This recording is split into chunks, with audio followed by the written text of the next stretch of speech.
Welcome in. That's a tap with DJCT. Another episode to talk about and break down the UFC Vegas Fight Night, full of thrills and spills, some funny moments, Yeah, some eye pokes, some uh, you know kicks, um, illegal kicks, which we'll talk about.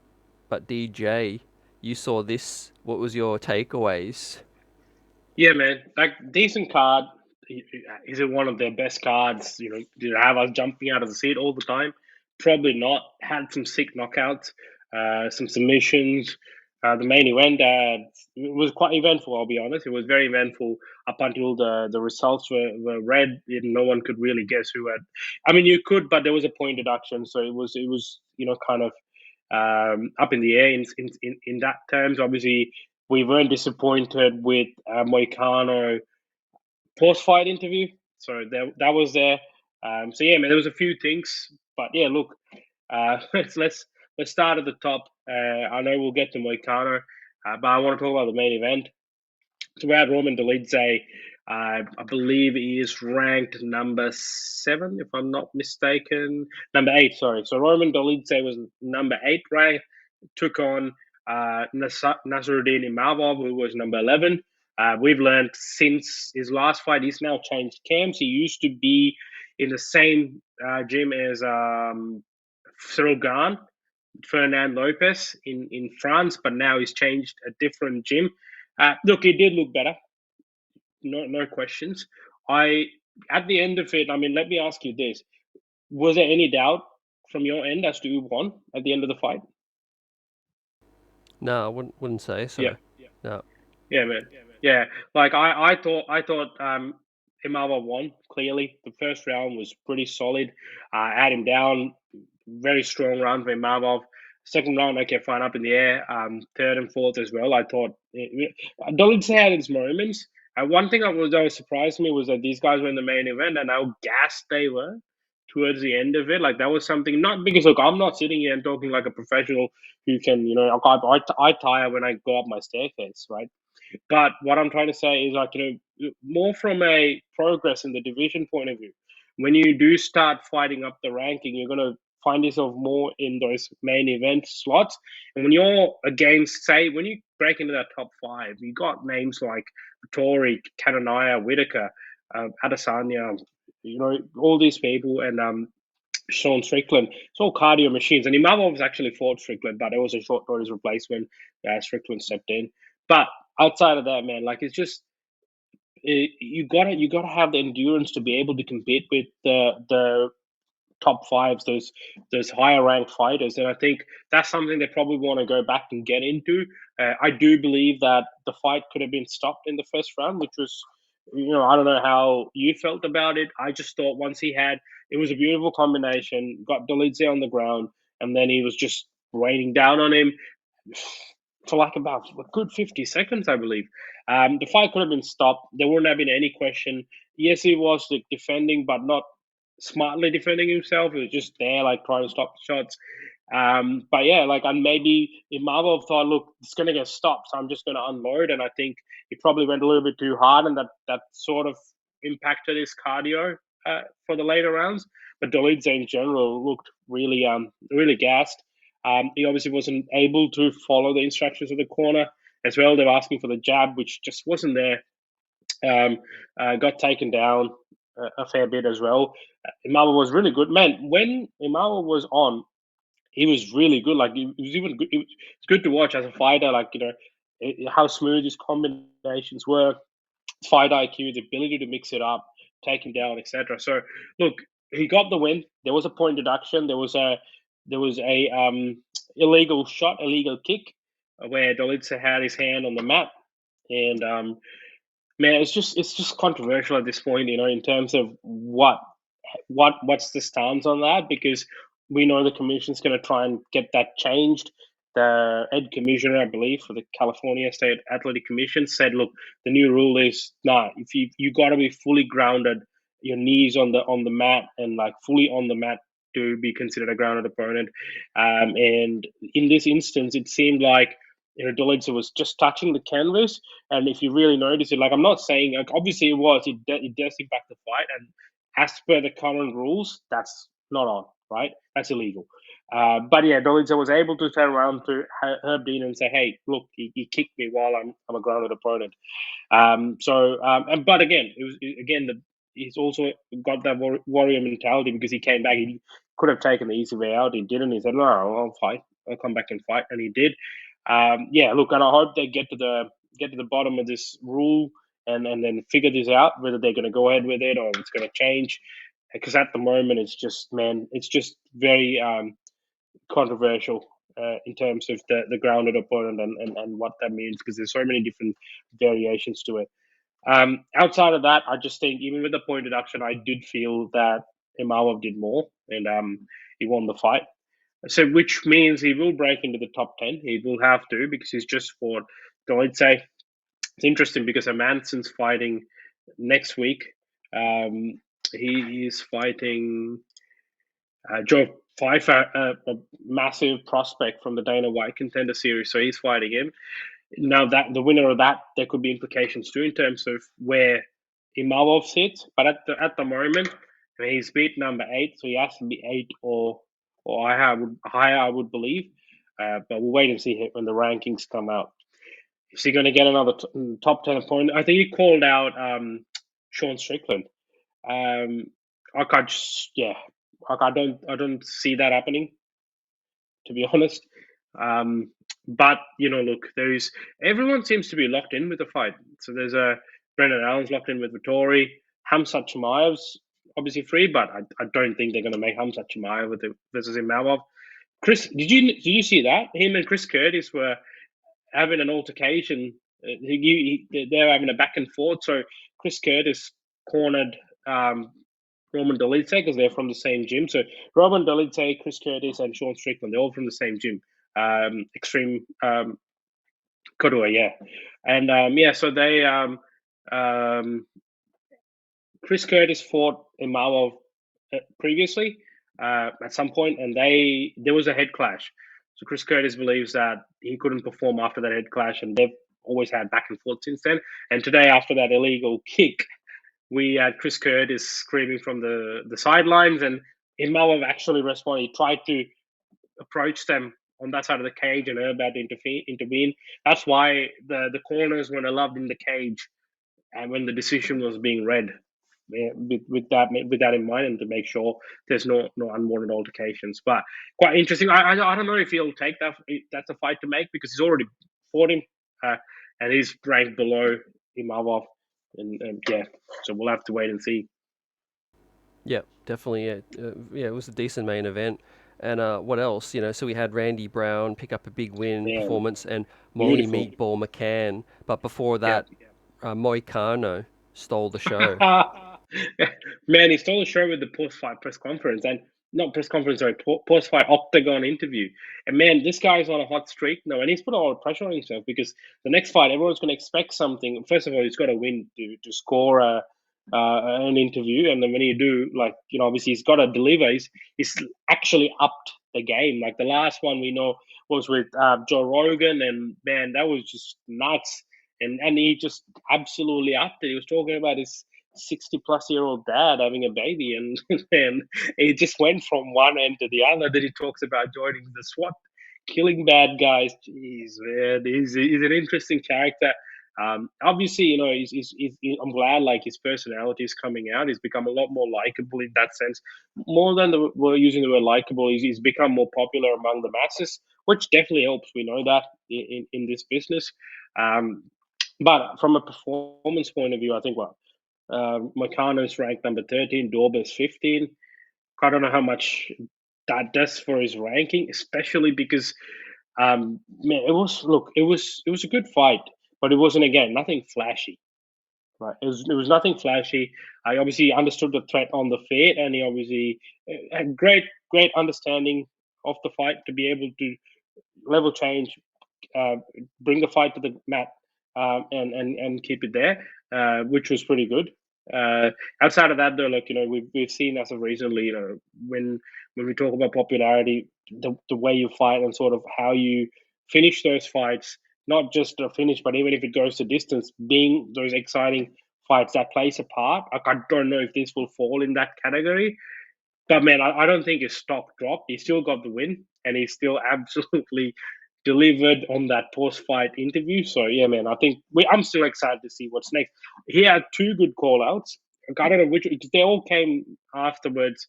It wasn't in the octagon, I believe, but one was Dan Hooker, and then the other one was Benil Dariush. For both, like, he's calling them out to fight in Rio. I think he will definitely feature in the Rio card. No way he won't. I like the Dan Hooker one, right? Because Dan Hooker's in a bit of a tight spot as well, right? Like, he's had he obviously beat Sarukian, and then he had that injury, and he's been out for a minute. And then he had another injury, and then he had to pull out again.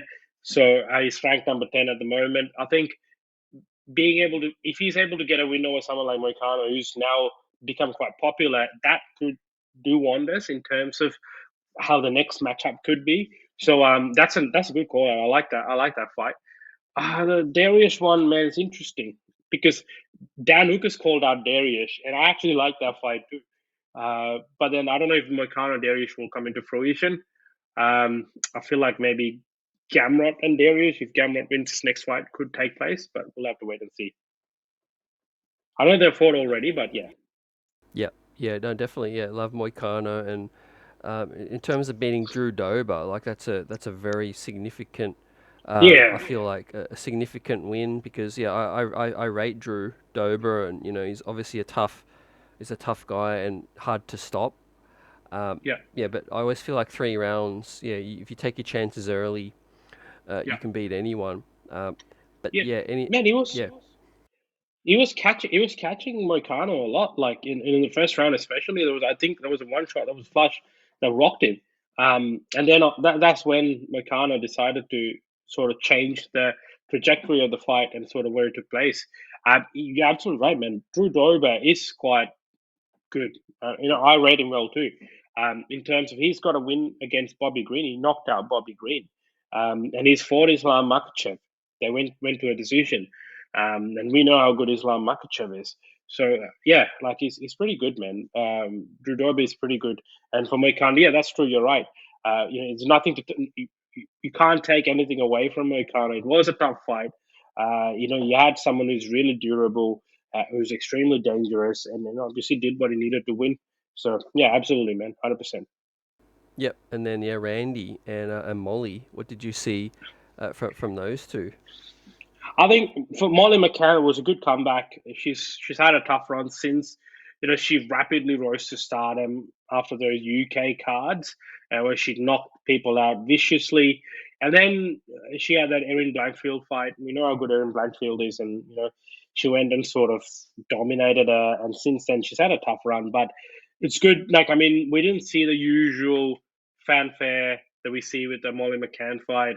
Even her, she was very subdued, understandably, and obviously that she dedicated this towards a fighter, a fellow fighter who's gone through an injury, which was great to see. So yeah, absolutely understandable in terms of not being into theatrics for this, but also I feel like there's another part to it where I felt like she came in with a point to prove. It was a submission win. It's pretty great to see. So yeah, man, well done. And then, whew, Randy Brown, man, like, he's one of my favorite strikers. I feel like in terms of striking, he's as clean as they come.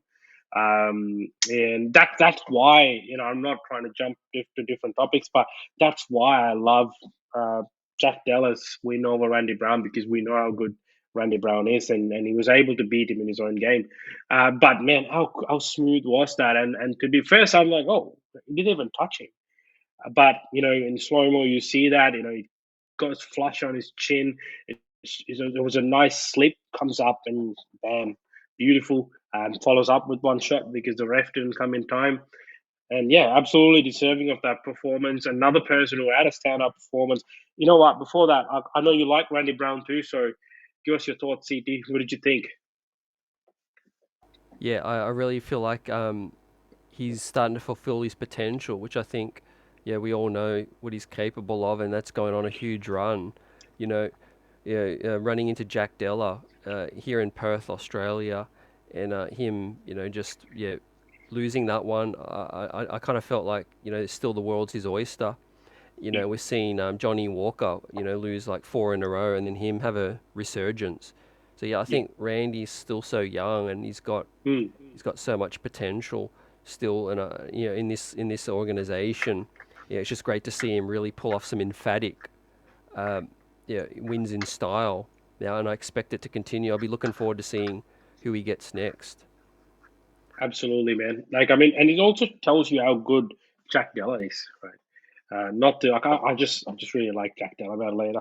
Can't wait to like, obviously see him fight again. But yeah, absolutely spot on. And let's as you, I am also interested to see who Randy Brown is going to fight next. Yeah, who do you kind of think would be a good, if you're a matchmaker, who do you think would So, be good?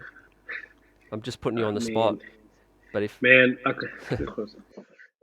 Ooh, I'd like to. Has he fought Magny? I don't think so. No. Yeah. But hey, let me give you this. I bet you like this because this other guy I'm about to throw in the ring or they'll throw the name off. You like him, right? But he's got a big task ahead coming up, right? He's welcoming someone into the UFC, one of your favorite fighters. If he gets the job done, I'd love to see Kevin Holland, man. Kevin Holland and Randy Brown. Can you imagine that? Man, Randy Brown with his striking, Kevin Holland with his just being a badass gangster. Ah, damn, I would love to see that fight. Yeah. That'll be a good fight. No, you delivered on that one. Yeah.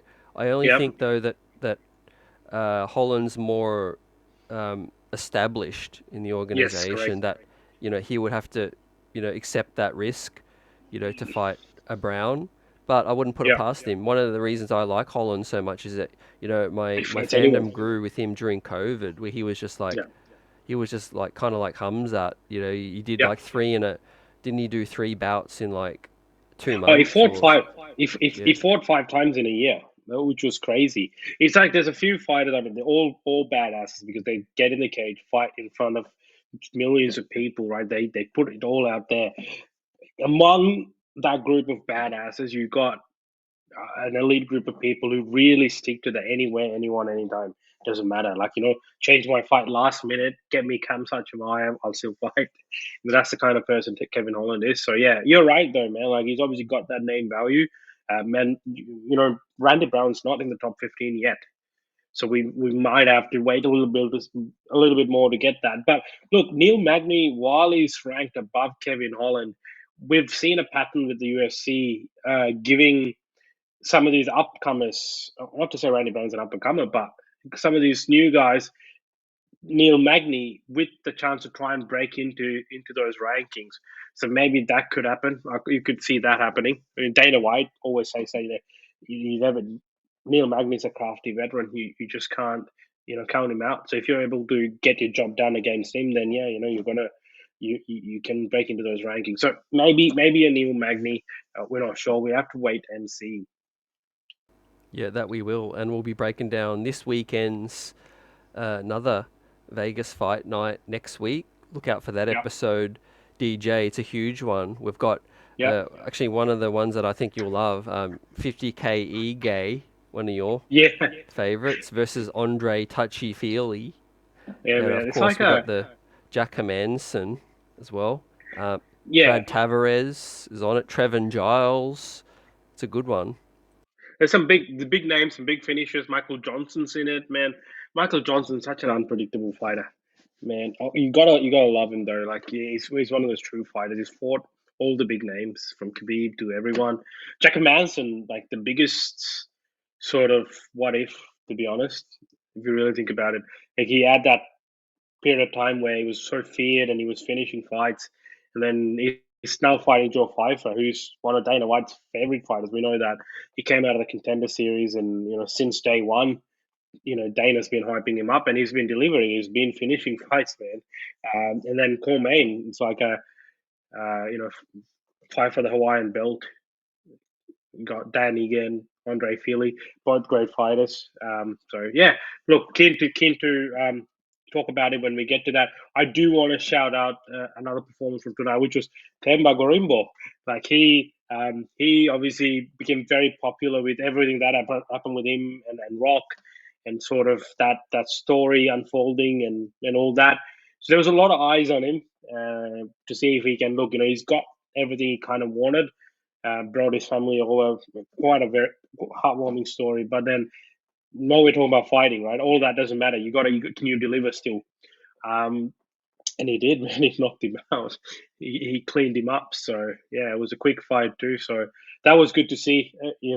I was surprised he didn't get a bonus, but yeah, Yeah, maybe The Rock no, will give him a bonus. yeah, maybe he's gonna earn himself some more. Actually, but yeah, Yeah, great start to his yeah, career. He's still young. yeah, Um, yeah, but yeah, overall, what would you rate? Well, let's rate these fight nights now as well. yeah, man. Done. I mean, hey, I'm gonna tonight's one. I'll give it a 6.5.